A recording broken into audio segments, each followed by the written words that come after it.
Kita lihat begitu ya, berarti kita sepakat memang pada saat ini momen libur Nataru pada tahun 2023 menjelang 2024 terjadi lonjakan. Lalu tapi kalau kita lihat ke beberapa tahun sebelumnya begitu 2020 hingga 2022 ini kan industri pariwisata terpukul paling parah.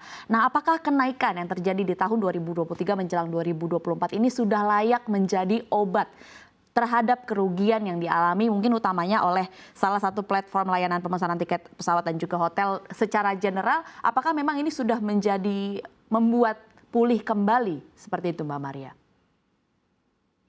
Kalau dibandingkan dengan periode 2020, di mana memang itu adalah pukulan terberat bukan hanya buat tiket.com ya, tapi untuk industri pariwisata secara general, kami melihat di tahun ini memang sudah cukup mengobati, apabila bisa disebutkan demikian, sudah cukup untuk mengembalikan semangat dan juga spirit bahwa industri pariwisata adalah industri yang akan yang memiliki potensi luar biasa, terutama di tahun-tahun mendatang. Namun apabila kami melihat data untuk tahun berikutnya di tahun 2024, kami tentu melihat peluangnya akan lebih besar lagi bila dibandingkan dengan tahun ini, karena memang dari partner kami gitu ya, dari maskapai, kemudian kami melihat dari penginapan gitu, mereka juga melakukan ekspansi yang luar biasa untuk menambah kapasitas sehingga dapat memenuhi kebutuhan masyarakat, sehingga kami melihat potensinya sangat sangat besar. Dan di tahun 2020 memang tahun yang cukup berat gitu ya bagi tiket.com dan juga industri pariwisata, dan kami melihat di tahun ini sudah cukup pulih menuju ke recovery yang seperti sebelum pandemi COVID-19.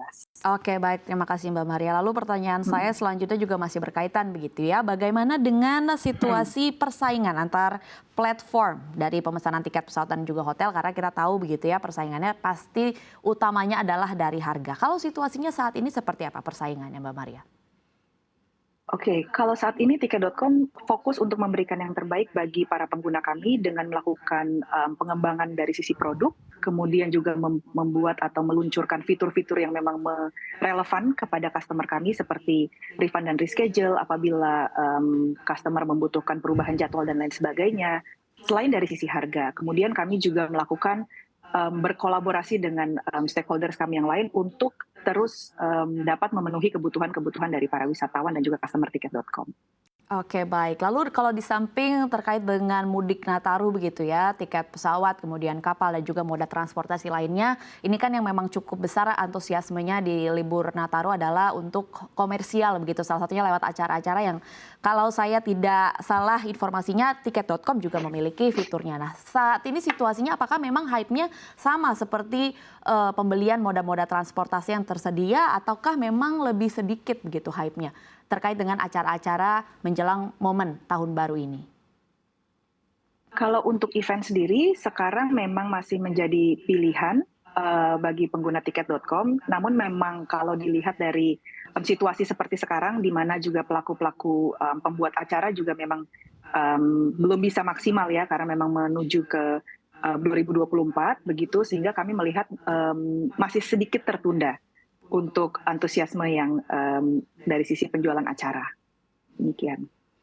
Oke, baik. Lalu kalau kita lihat yang cukup hype juga dibicarakan di tengah masyarakat, salah satunya adalah konser musik yang kalau kita tahu di tahun 2024 juga sudah mulai ngantri ya Mbak Maria, konser-konser musik yang ditunggu-tunggu. Nah, kalau dari manajemen sendiri atau dari Mbak Maria sendiri melihat tantangan atau potensi besar ini yang tentu saja juga dengan tantangannya begitu, di mana ekonomi juga belum pulih sepenuhnya. Kemudian tadi kasus COVID-19 di Indonesia juga sudah mulai naik. Ini kan menjadi tantangan tersendiri bagi industri event baik di Jakarta dan juga di sejumlah daerah di Indonesia. Kira-kira kalau dari Mbak Maria sendiri bagaimana melihatnya? Kalau dari saya melihatnya bahwa industri event ini merupakan salah satu industri yang juga menggeliat cukup tinggi gitu ya, cukup signifikan setelah pandemi COVID-19. Kita bisa melihat dari berbagai acara dan konser yang telah dilakukan di Jakarta maupun di daerah lainnya beberapa waktu yang lalu, antusiasmenya cukup tinggi. Dan ada salah satu juga konser yang memang cukup besar di tahun ini yang juga dijual di tiket.com. Jadi kami melihat bahwa minat atau antusiasme masyarakat itu cukup tinggi untuk industri event dan juga menghadiri acara seperti konser di tahun depan. Dan tentu saja dengan line up atau dengan informasi yang kami dapatkan tentang siapa aja yang akan konser di tahun depan, kami justru melihat bahwa industri ini akan cukup maju sangat pesat di tahun 2024. Begitu. Oke, baik. Itu tadi di tahun 2023 menjelang tahun 2024 begitu ya. Kita tadi spesifik bicara soal Nataru begitu. Lalu bagaimana dengan tahun 2024 secara keseluruhan? Kalau dari manajemen sendiri apakah memproyeksikannya akan lebih naik begitu permintaan terhadap industri pariwisata dan juga event, atau memang akan stagnan-stagnan saja mengingat memang ada sejumlah sentimen kalau kita lihat dari global begitu ya, di mana ekonomi ini masih menjadi tantangan bagi sejumlah negara dan juga tentu saja berpengaruh terhadap masyarakat, daya beli masyarakat di Indonesia. Apakah memang tahun 2024 akan menjadi tahun yang cerah bagi industri pariwisata atau seperti apa? Dari pelaku pariwisata, kami yakin bahwa industri ini akan terus bangkit, terutama di tahun 2024, ditambah dengan perkembangan perjalanan wisata yang mungkin bisa saya bilang telah menjadi bagian dari gaya hidup masyarakat. Dan Tiket.com berkomitmen untuk terus mendukung pertumbuhan industri pariwisata dengan menghadirkan inovasi bagi customer kami, juga terus menjalankan kolaborasi dengan berbagai pihak dalam upaya pemulihan industri pariwisata. Ditunjang juga dengan di tahun 2024, Mbak Dina, di awal semester itu ada banyak sekali tanggal merah dan juga cuti bersama yang dapat dimanfaatkan oleh masyarakat untuk berwisata baik dalam negeri dan juga ke luar negeri. Gitu. Jadi kami optimis bahwa 2024 akan lebih baik dan juga lebih bertumbuh bila dibandingkan dengan tahun ini.